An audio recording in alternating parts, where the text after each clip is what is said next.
I have never heard this take before about like Disney movies and about princess fairy tale, happy ending, whatever, right?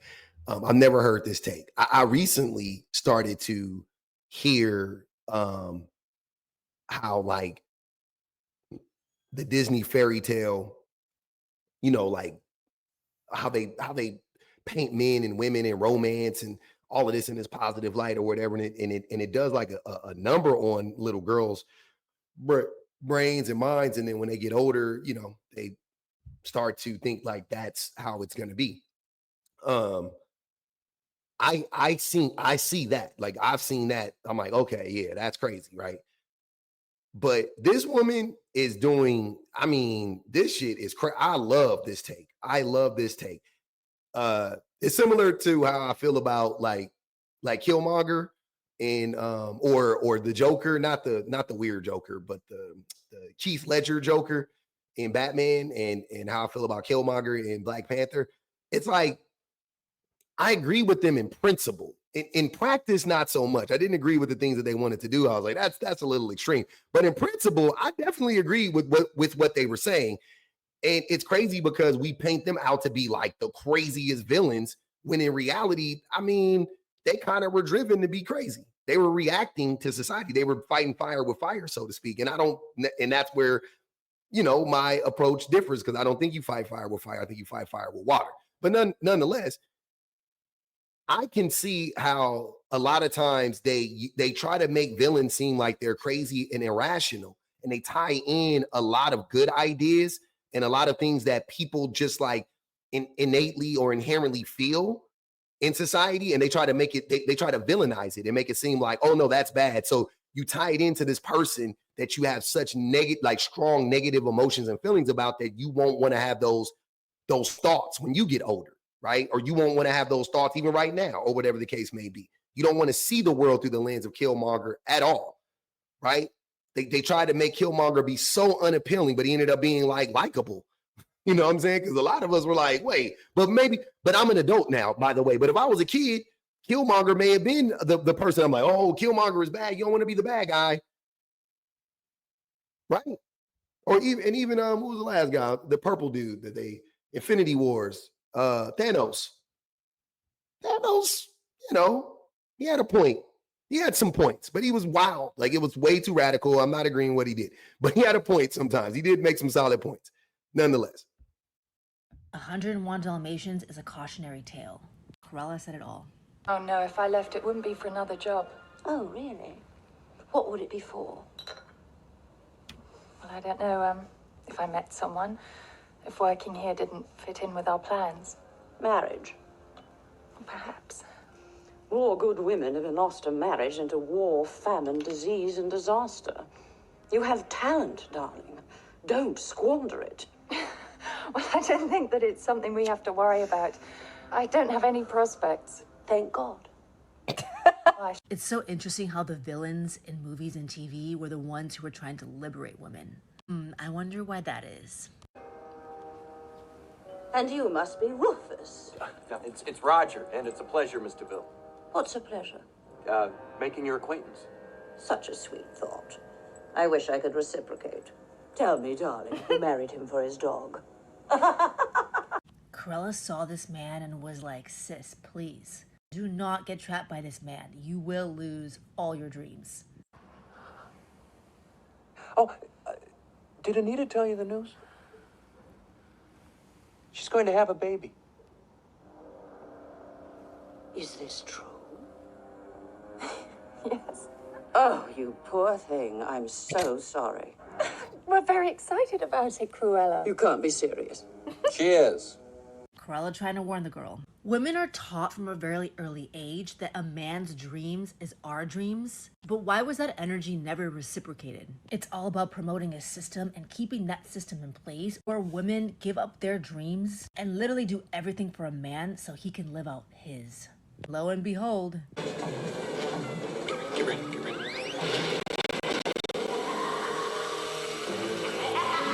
Excellent villain, mate. Thanks, Herbert. Congratulations. What? Yes, thank you. Thank you. See you in my office. We've got terms to sort out. Okay. Good.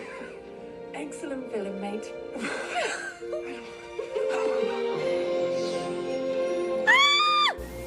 I can barely believe it. Our baby. So he got to be the successful, he got to be the successful one in the business world, and she's relegated to motherhood. Like, and she was, she was working for Cruella. She was, she was on her way to success. Yeah. Yeah, like this is a kids movie, but like if I watched it now as an adult, I would definitely be like, that's crazy. Like, yeah, that's wild as hell. Baby is a year old. We have a new house, a new life. And we have each other. Speaking of children, Roger, darling, I've got the most wonderful news. Roger, darling, I've got the most wonderful news. This is literally what Cruella was trying to avoid. She knew what was gonna happen. She knew that man would lock her up, and this poor baddie would never design again. So she's gonna pop out another baby, stay at home, be the perfect trad wife. Meanwhile, he gets to pursue his dream, and not only that, her support and energy and love literally fuels him to be able to achieve anything that he wants. Meanwhile, all her dreams are put on hold permanently, it looks like. What does that remind me of? And why was this advertised to us as a happy ending? That's the part. That part is the most insidious. The woman that was trying to liberate Anita and recognize a bum-ass bitch like Roger from the jump, Cruella was villainized. Meanwhile, giving up your dreams and your talent and your passion, what makes you feel alive for a man, was not only normalized, that was seen as the happy ending. I really want Hannah to have a Cruella in her life who's gonna wake her up and make her see everything that she's been conditioned to accept as normal or even the fairy tale. Ladies always listen to the villains in movies and TV. Yeah. It's hard not to agree with her. I think that take is, I think it's spot on. I see what she's saying. You know what I'm saying? Like at its core, I see exactly what she's saying. We could get into Cruella, her character, and it's a movie, right? I get that. But again, they attach these ideals that they don't like to these terrible people, right? But if you separate them, if you really look at what happened, she's right. Look at, like, so nothing bad happened. Like everything worked out for her. No, she didn't. Again, she didn't get to live out her dreams. She was sold an idea that her dreams was just to have kids and to be taken care of, or whatever the case may be, monetarily or whatever, and to propel her husband to success. You know what I'm saying? Like, and maybe if that is a woman's dream, this so be it. That's fine. I don't, to each their own. But like, I also can see how selling that though as like the end all be all for women is toxic, because most women aren't like Roger, or they're not going to be like that guy. You know what I'm saying? Like you could say that dude was a jackwagon or whatever. He really wasn't. Like, as far as men go, he was like a decent guy. He wasn't abusive. He wasn't, you know what I mean? Like, but you can't, certain things, again, she did have to give up. She did have to give up herself, or ended up giving up a lot of herself to help him, right? So you can say that he's bad in that regard, which I agree. I don't like, I would never, if I want my wife to live out her wildest dreams, right? I'm going to help her do that. Whatever that is, we're going to do that. I don't care. But he wasn't, again, he wasn't abusive. He wasn't neglectful. He showed up. It seemed he was doting. He loved her. He took care of her, blah, blah, blah, blah. That's like and that's the sad part. Is like, that's the best a woman can hope for. It's like a life of monotony with a man who is wildly successful professionally, and he has all of the economic, financial power in the relationship, and you're relegated to, the task or role of a homemaker.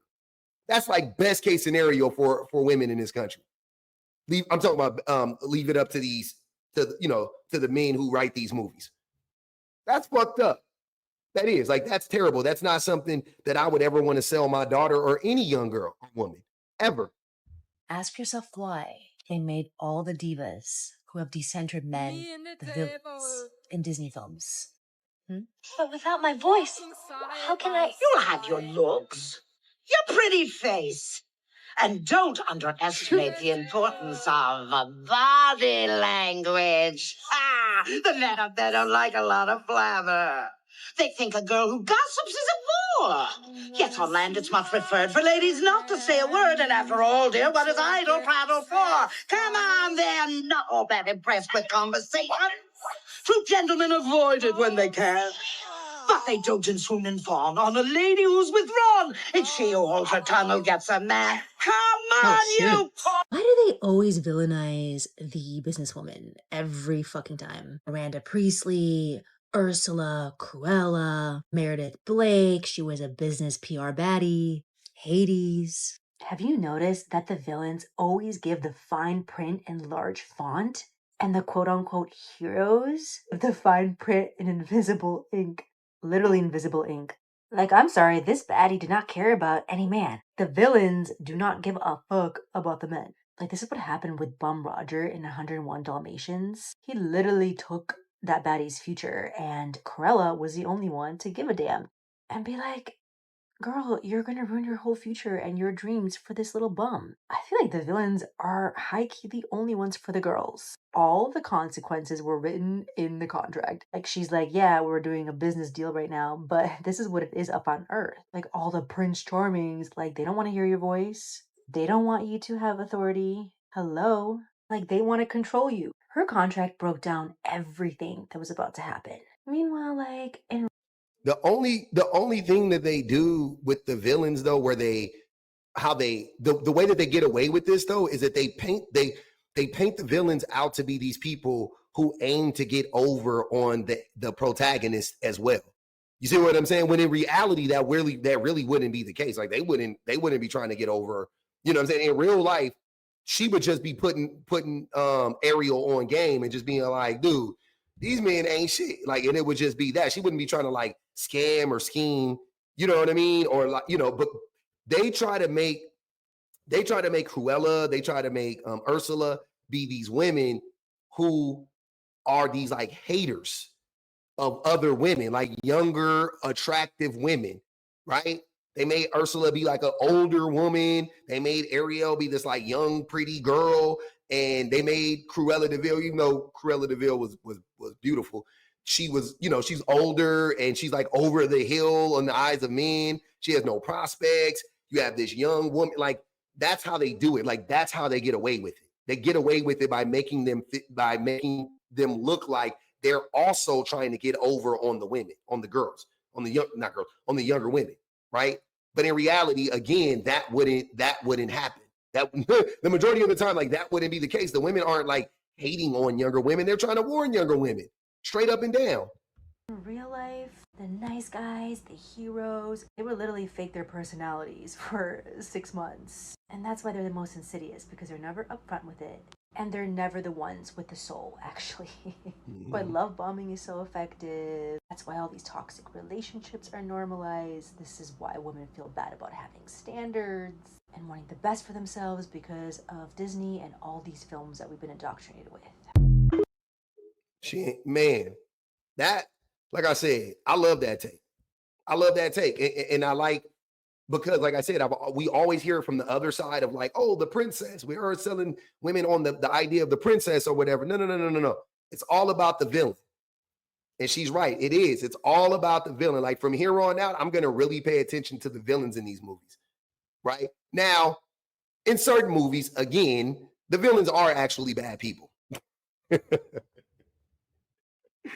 The villains are actually bad people, right? Like in Tangled, you know, again, the idea was it wasn't about protecting. She stole her from her family, and it wasn't about protecting her. It was about hoarding her power, her resource, whatever. Same thing in Little Mermaid. It was about Ursula stealing her voice. Ursula wanted her voice for herself.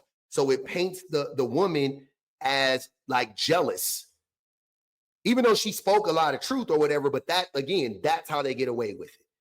That's the part that's crazy. And that's the part that the men, that's the thing that men reinforce in real life, because men tell that tale that any woman that's trying to warn women about men. They're just bitter. They're cynical.